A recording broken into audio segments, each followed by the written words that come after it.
তোরা এমনি ঠিক আছিস তো? মানে কোনো বিপদ আপদ হয়নি তো এখনো পর্যন্ত? বিপদ কি মার একটা, কিন্তু সেসব কথা তোমায় আর কি করে বলি।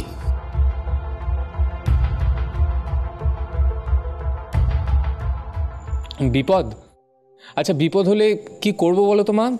তুমি যে চিড়ে ভাজা বিস্কিট এগুলো পাঠিয়েছো সেগুলো খাবো, নাকি ব্যাগপত্র গুটিয়ে একেবারে চলে আসবো? ও, মায়ের সঙ্গে মজা হচ্ছে তাই না? আচ্ছা, আমি কি তোদের বিপদ থেকে পালিয়ে আসতে বলছি নাকি? তবু তো চিন্তা হয় বল, মা তো আমি।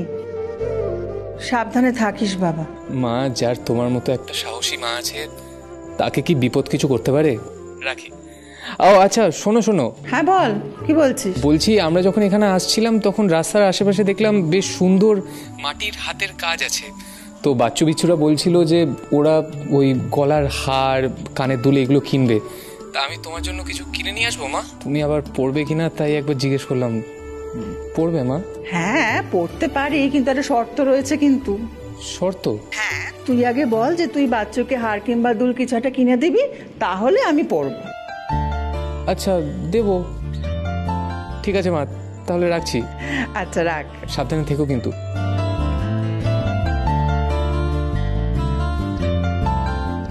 কাকিমা ঠিক আছে? ঠিক আছে। তোদের আবার কি হলো? আর বলো না, বিলু এখন মিহিরবাবুকে তুলে এনে জেরা করার মতলবে আছে। এই না না বিলু, একদম না, ওইসব একদম করা যাবে না। মিহিরবাবুকে ধরতে গেলে হাতে নাতে ধরতে হবে। তার মানে বাবলুদা, তুমি শিওর ওর মধ্যে কিছু পেয়েছো, তাই না? দেখ, মিহিরবাবু লোকটা যে সন্দেহজনক তাতে কোনো সন্দেহ নেই, কারণ আমরা যেখানেই যাচ্ছি সেখানেই মিহিরবাবু।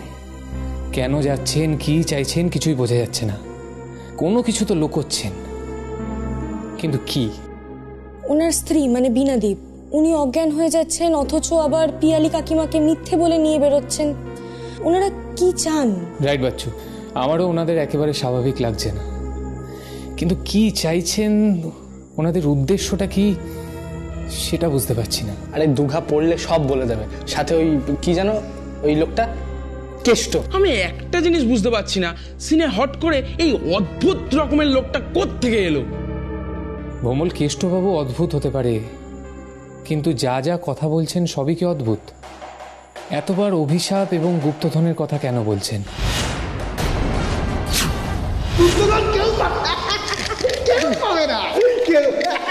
তাও আবার জোর দিয়ে।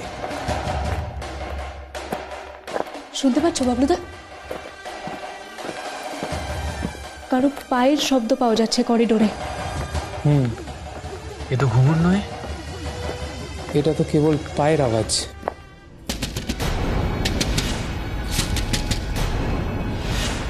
বিলু, ভ্রমণ।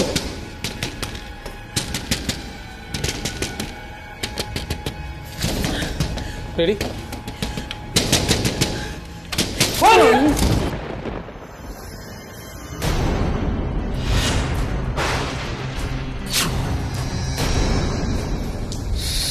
সরি। তোমরা প্লিজ একবার আমার ঘরে আসবে। আমার ঘরে কেউ বা কারা এসেছিল। আচ্ছা আচ্ছা, মাথা ঠান্ডা করুন। কে এসেছিল, কি হয়েছে, কি? এসে দেখো না প্লিজ। আর তোমাদেরকে আমার কিছু কথা বলার আছে। হয়তো আমার আরো আগেই সবকিছু বলে দেওয়া উচিত ছিল। বলবো, প্লিজ এসো, প্লিজ। চলুন চলুন।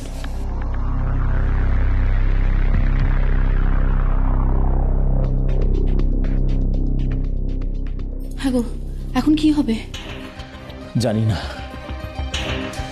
আজকে জোর বাঁচা বেঁচে গেছি। কেন, কি হয়েছিল? আরে হঠাৎ করে কেষ্টটা চলে আসায় প্রায় ধরা পড়ে যাচ্ছিলাম। এইভাবে কি সম্ভব? আর কতদিন? যতদিন না কাজ হচ্ছে ততদিন। তবে মাঝে মাঝে আমার একটা কথা মনে হয়, জানো কি দরকার? কোনো দরকারই ছিল না এই সকল ঝামেলায় নিজেকে জড়ানো। না না, এখন আর আমি হতে দেব না। আমরা আমাদের কথাও তো ভাববো নাকি? কি মনে হচ্ছে জানো, সবকিছু হাত থেকে ফসকে যাচ্ছে। আচ্ছা ঠিক আছে, আমাদের কথাটা ছেড়ে দিলাম। আমাদের তো একটা মেয়ে আছে, ও কি দোষ করেছে? ওর কথা ভাববো না? ভাববো ভাববো, নিশ্চয়ই ভাববো। এতক্ষণে নিশ্চয়ই ওরা সবাই শুয়ে পড়েছে। চলো, আর দেরি করবো না, আমার সঙ্গে এসো।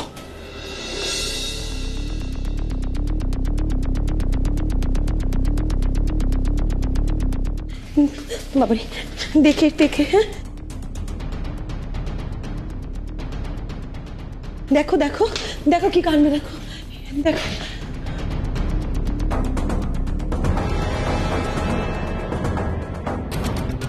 এই কি মধুমিতাদি, সব চাদর লন্ডভন্ড, বইপত্র সব পড়ে আছে।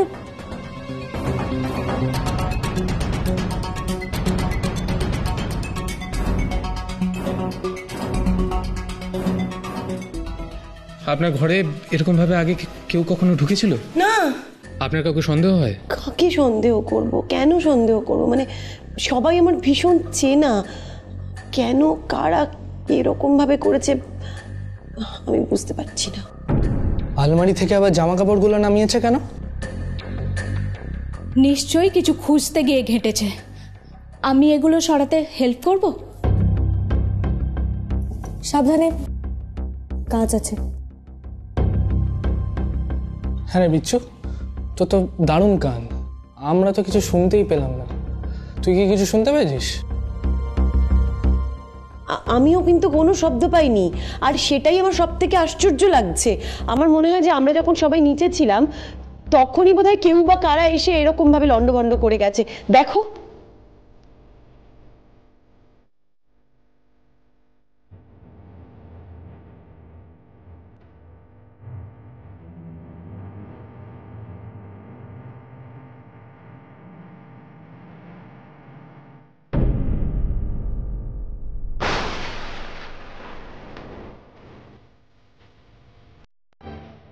এটা আপনার রিসার্চের নোটবুক, তাই তো?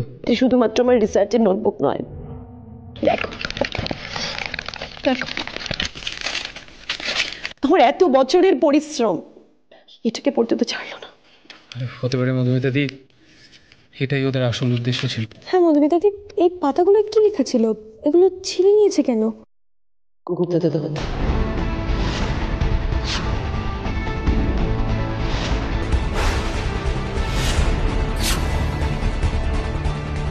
তার মানে আপনি গুপ্তধনের কথা জানতেন, তাও আমাদের মিথ্যে কথা বললেন। তখন আমাদের বললেন আপনি কিছু জানেন না। বেণীমাধব বাবুর সঙ্গে তো আপনার খুব ভালো সম্পর্ক ছিল, তাই না? উনি আমাকে মেয়ের মতো স্নেহ করতেন। আপনাকে কখনো কিছু বলেননি?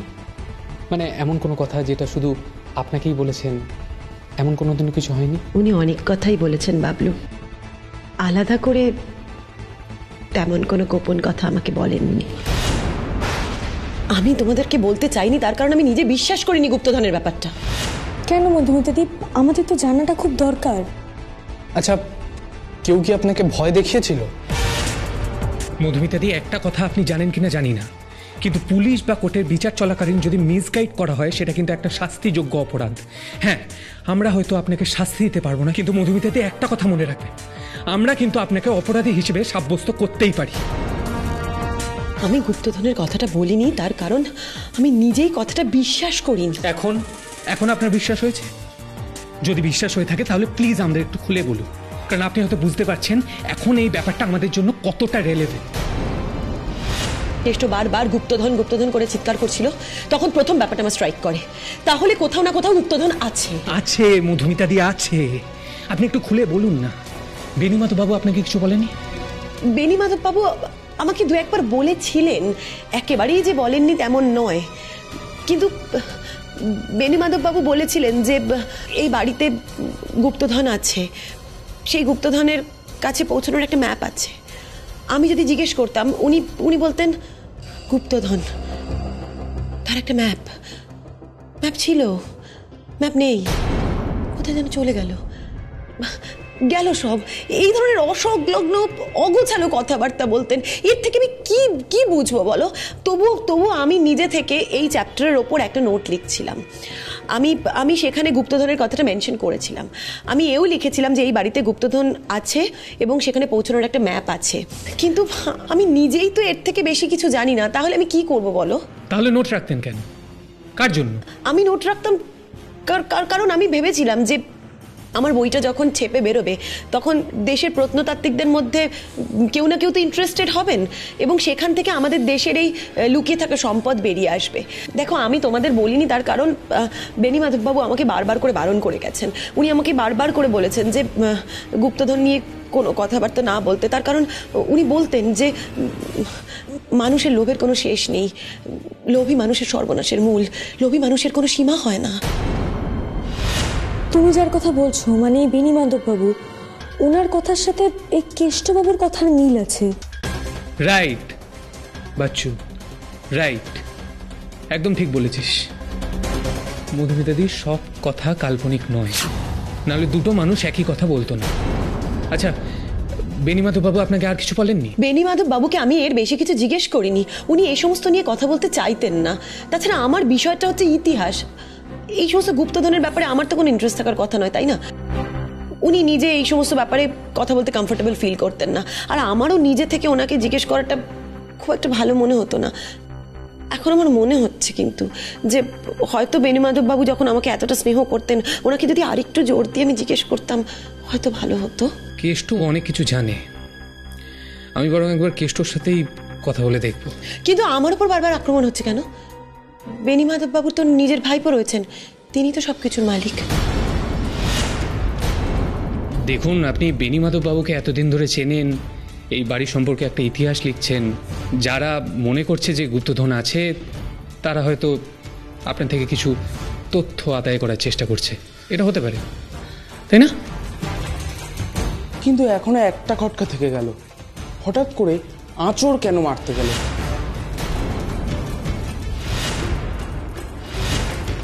বা ওই ঘুঙুরটাই বা কেন ফেলে গেল?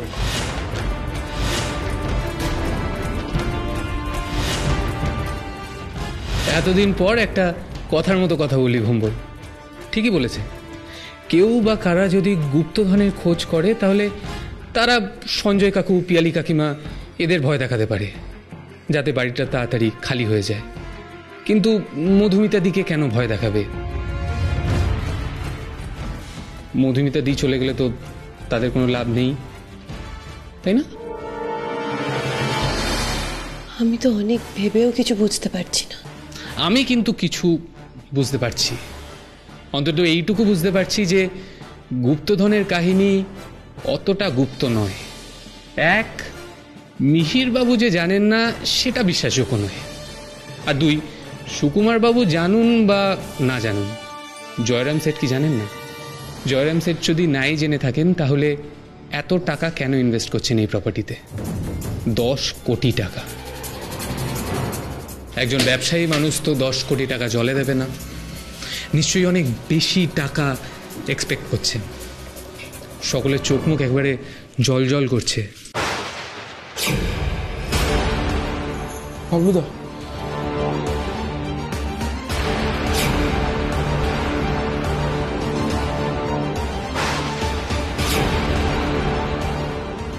এটা কার ছবি?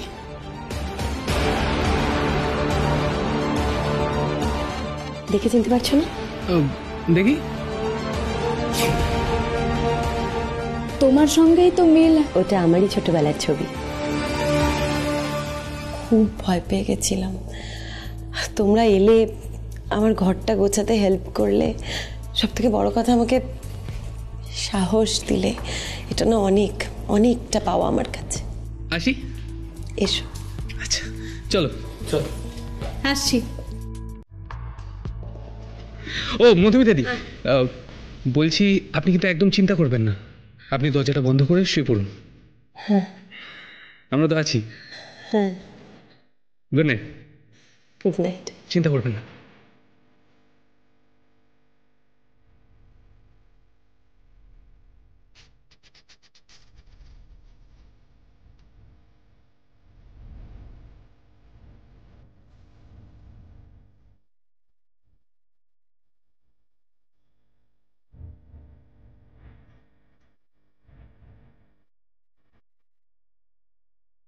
কে এলো ঘরে আর কেই বা কাগজগুলো ছিল?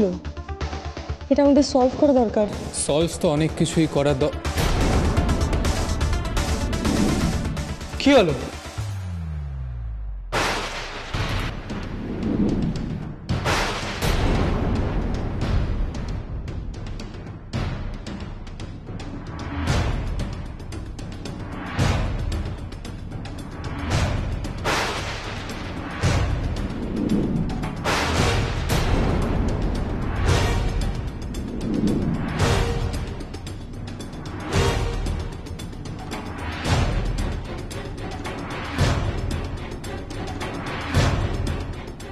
এত ভূতে ভয়, আর অন্ধকারে একা একা এত রাতে ঘরে ঢুকছে কেন?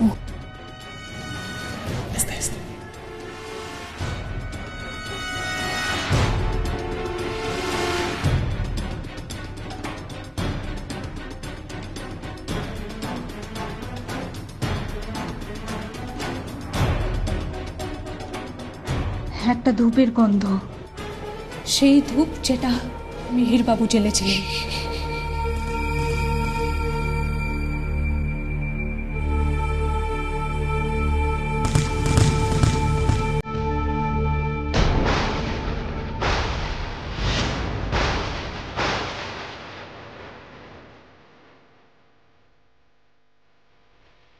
আপনি ধরা পড়ে গেছেন বীণা দেবী। হাতের মধ্যে কি লুকিয়ে রেখেছেন সেটা একটু দেখান প্লিজ।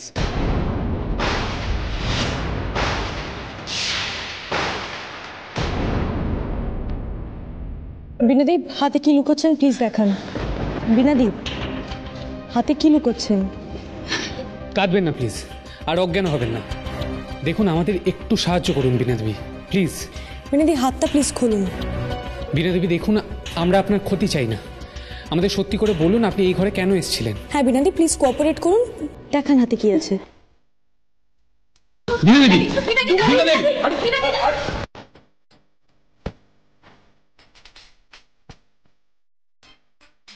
তুমি ওদেরকে সব বুঝিয়ে বলছো না কেন? ও, আপনিও এসেছেন? কাজ হয়েছে। কাজ? কি কাজ হাসিলের কথা বলছেন মিহিরবাবু? কয়েক পুরুষ ধরে আমরা এই পরিবারের দায়িত্বভার সামলাচ্ছি। বীণা ওই ঘরে পুজো দিতে এসেছিল।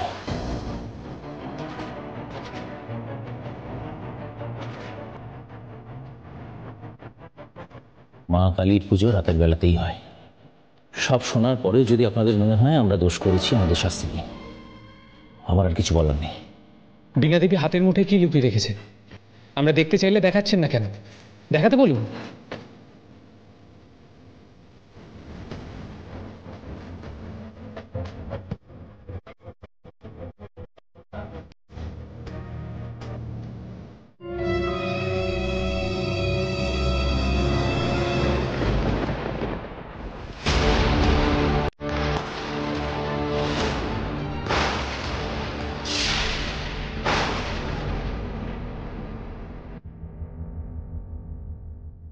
দেখলে তো তোমরা, এটা এই বাড়ির ঠাকুর ঘর। বীণা ওখানে পুজো দিতে এসেছিল। বিশ্বাস হচ্ছে না তো? দেখবে, এসো এসো আমার সঙ্গে, এসো দেখবে, এসো। আসুন না, আসুন। এসো, দাঁড়িয়ে আছো কেন? এসো, আসুন না। এসো। এই দেখো,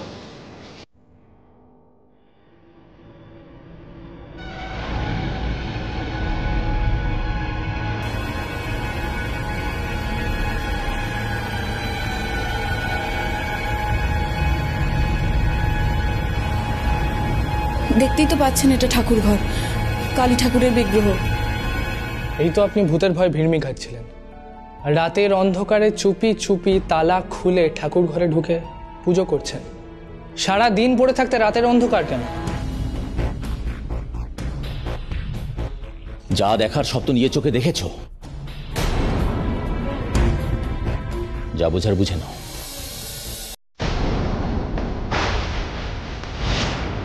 বীণা, চল।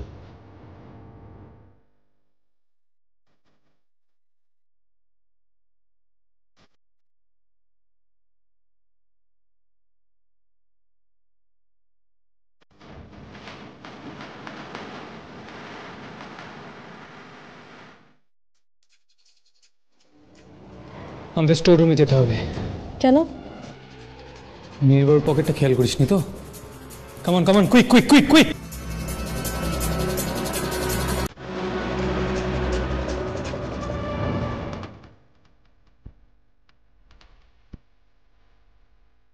এ কি, দরজাটা তো খোলা? এটা তো হওয়ারই ছিল, আমি ঠিক আন্দাজ করেছিলাম।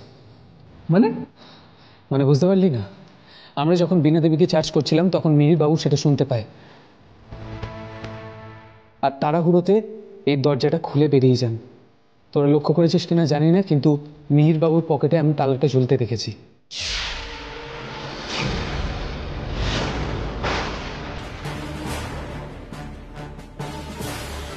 তার মানে মিহিরবাবু এখান থেকে তাড়াহুড়োতে নেমে হাতে করেই তালাটা নিয়ে যায়, আর তখন আমাদের দেখে তালাটা পকেটে লুকিয়ে দেয়। আমরা একবার ভেতরে গিয়ে দেখি। না, আমাদের একবার সঞ্জয় কাকুকে ডেকে আনা উচিত, কারণ মিহিরবাবুকে চার্জ করতে গেলে সঞ্জয় কাকুর ওখানে থাকা দরকার।